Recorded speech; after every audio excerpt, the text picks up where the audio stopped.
Watch के starting interface पे आपको क्यूआर कोड दिखेगा, स्कैन टू पेयर।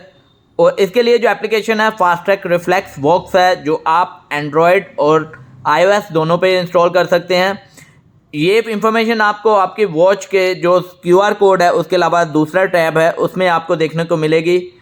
आप एप्लीकेशन डाउनलोड करने की जो जानकारी है, यानी download the fast track reflex Vox app from Google Play Store and app from application store, ताकि आप इजीली एप्लीकेशन को इंस्टॉल कर सकें।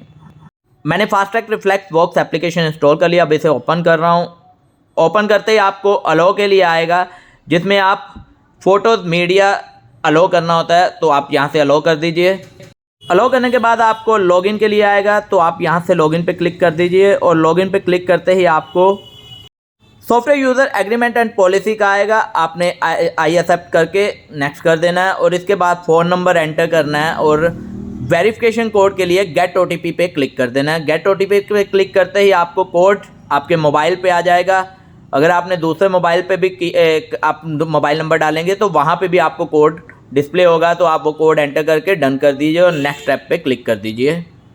नेक्स्ट स्टेप करते ही आपको ऐसा इंटरफेस आएगा। इसमें आप निकनेम ऐड कर दीजिए, कोई भी ऐड कर देना निकनेम। मैं जस्ट यहाँ पे कुछ भी ऐड करके नेक्स्ट कर देता हूँ। और नेक्स्ट करने के बाद आपको जेंडर की इंफॉर्मेशन, बर्थ डेट एंड आपकी हाइट और इसके बाद आपका वेट, ये सब इंफॉर्मेशन यहाँ पे आप ऐड कर दीजिए। मैं जस्ट एक टेम्परेरी इंफॉर्मेशन ऐड कर रहा हूँ, आप अपनी करेक्ट इंफॉर्मेशन यहाँ पे ऐड करके नेक्स्ट स्टेप कर देना।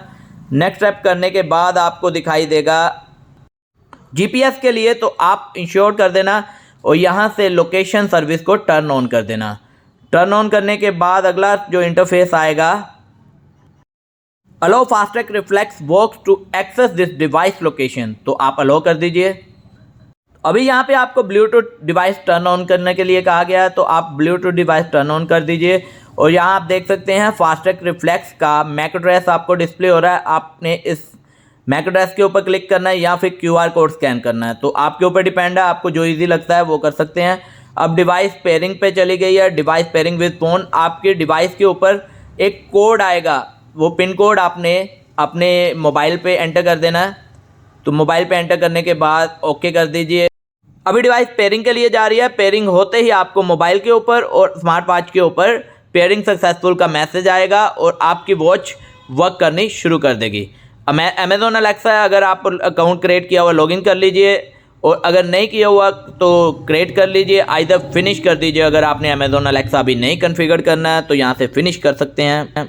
वॉच की अगर लुक देखें तो बहुत ही बेहतरीन लुक आ रही है। अब हम फिनिश करके नेक्स्ट स्टेप पे चले जाते हैं। इनिशियलाइजिंग के तुरंत बाद आपको फर्मवेयर अपडेट का मैसेज आएगा, तो आपने सबसे पहला काम है फर्मवेयर अपग्रेड करना, क्योंकि इसके जो फीचर्स हैं प्रॉपर्ली तभी वर्क करेंगे जब आपका फर्मवेयर अपडेट होगा। अभी ये डिटेक्टिंग मोड पे है, डिटेक्ट होने के बाद फर्मवेयर अपडेट होगा। तो फर्मवेयर अपडेट करने की सबसे पहली कंडीशन यही होती है कि आपकी जो बैटरी बैकअप है 30% से अबव होनी चाहिए।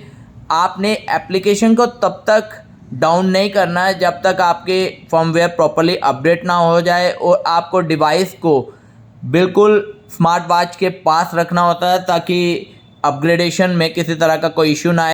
वॉच पर भी आपको अपडेटिंग फर्मवेयर रिफ्लेक्ट होगा। और ये देखिए अपडेट प्रोसेस डन हो गया और आपकी वॉच रनिंग मोड में हो गई है। यहाँ से आप ओके कर दीजिए। फर्मवेयर अपडेट होते ही आपकी वॉच रीस्टार्ट हो जाएगी, तो घबराने की बात नहीं है, ये एक प्रोसेस है। अभी पिन कोड आएगा, तो पिन कोड आते ही आपने मोबाइल पे एंटर कर देना है, जिससे आपकी वॉच डिवाइस के साथ कनेक्टेड हो जाएगी। इसी के साथ आपको कुछ ऐसा इंटरफेस डिस्प्ले होगा, तो आपने कॉल रिमाइंडर यहाँ से इनेबल कर लेना है, और जो फीचर आपको रिक्वायर्ड हो यहाँ से आप इनेबल कर सकते हैं। सेट करने के बाद आप यस कर दीजिए, और आपको आपकी जो कॉन्फ़िगरेशन है उन्हें अलो करना ज़रूरी होता है। इसके बाद आपने जाना है माई डिवाइस पे। माई डिवाइस में आपको दिखाई देगी आपकी वॉच कनेक्टेड है, कितने % उसकी बैटरी बैकअप है। तो एप्लीकेशन में सबसे पहले आपको देखने को मिलेगा वॉच फेसेस। वॉच फेसेस में आप जाएंगे तो आपको मल्टीपल वॉच फेसेस देखने को मिलते हैं। इतने वॉच फेसेस हैं कि आप जो चाहे अपने वॉच पर इसे डाउनलोड कर सकते हैं। जो भी आपको वॉच फेस रिक्वायर्ड हो, आपने उस वॉच फेस पे जाना है और ऐड एंड इंस्टॉल पर क्लिक कर देना है। डाउनलोडिंग स्टार्ट होने के बाद अपडेटिंग प्रोसेस रन होता है, जो कि 100% कंप्लीट होते ही आपकी वॉच पर डन हो जाएगा। ये देखिए आपके सामने दोनों तरफ पे अपडेटिंग प्रोसेस रनिंग मोड में आ रहा है। इंस्टॉलेशन डन होते ही वॉच फेस आपके स्मार्ट वॉच पे डिस्प्ले होगा। बहुत ही खूबसूरत वॉच फेस है ये। तो ऐसे ही आप किसी भी वॉच फेस को अपने डिवाइस पे ले सकते हैं। इसके बाद आता है वॉच फेस में कस्टमाइज वॉच फेस। तो लास्ट ऑप्शन में आपने जाना है फ़ोटो के, यहाँ पे मोर पे क्लिक करेंगे।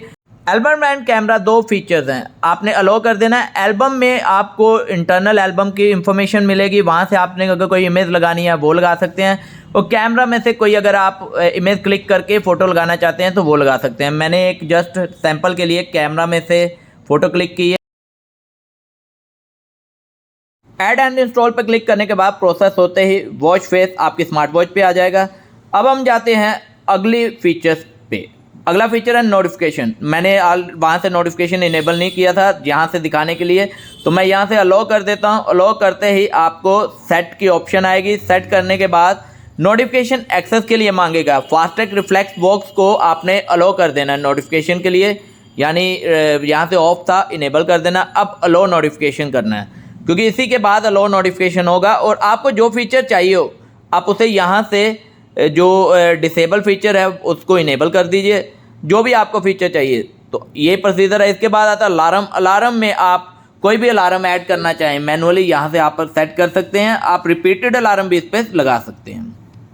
इसके बाद है इनकमिंग कॉल। मैंने ऑलरेडी इनेबल कर दिया हो। अगर आपने नहीं किया हो कॉल रिमाइंडर तो यहाँ से आप इसे इनेबल कर सकते हैं। अब आता है हेल्थ फीचर्स। तो हेल्थ सेटिंग में आपको देखने को मिलता है हार्ट रेट, जो कि ऑटो हार्ट रेट होता है, पर इसको अगर आप डिसेबल रखें तो आपकी बैटरी लाइफ बढ़ी रहेगी। Same as it is stress monitoring में भी है। अगर आप इस फीचर को इनेबल रखते हैं तो बैटरी लाइफ कंज्यूम होगी, और अगर आप डिसेबल रखेंगे तो बैटरी लाइफ बढ़ी रहेगी। अब बात करेंगे नेक्स्ट फीचर्स के बारे में। तो यहाँ पे आपको हाइड्रेशंस का दिखता है रिमाइंडर, वो भी डिसेबल रहने दिए, बेटर है। अब आएंगे हम मोर फीचर्स में। मोर में अगर आप देखें तो सबसे पहले आता है डोंट डिस्टर्ब। ये अभी डिसेबल है। अगर आप इसे इनेबल करना चाहते हैं तो उसका बेनिफिट ये है कि नाइट टाइम पीरियड पे आपको नोटिफिकेशन नहीं रिसीव होगा। इसके बाद आता है फ़ोन फाइंडर। तो अगर ये ऑलरेडी इनेबल्ड है। म्यूज़िक कंट्रोलर ये भी इनेबल है। और आता है lift to wrist. Lift to wrist का बेनिफिट ये है कि जब आप कलाई को मूव करते हैं तो डिस्प्ले ऑन हो जाती है। वेदर नोटिफिकेशन इनेबल्ड है एंड ऑटो ब्राइटनेस इसमें सेट है। शॉर्टकट्स में आप ये एप्लीकेशन के शॉर्टकट्स जनरेट कर सकते। तो एप्लीकेशन इंस्टॉलेशन और उनके फीचर्स के बारे में मैंने आपको जानकारी दी। आपको मेरा वीडियो कैसा लगा ज़रूर बताइएगा। Thank you very much.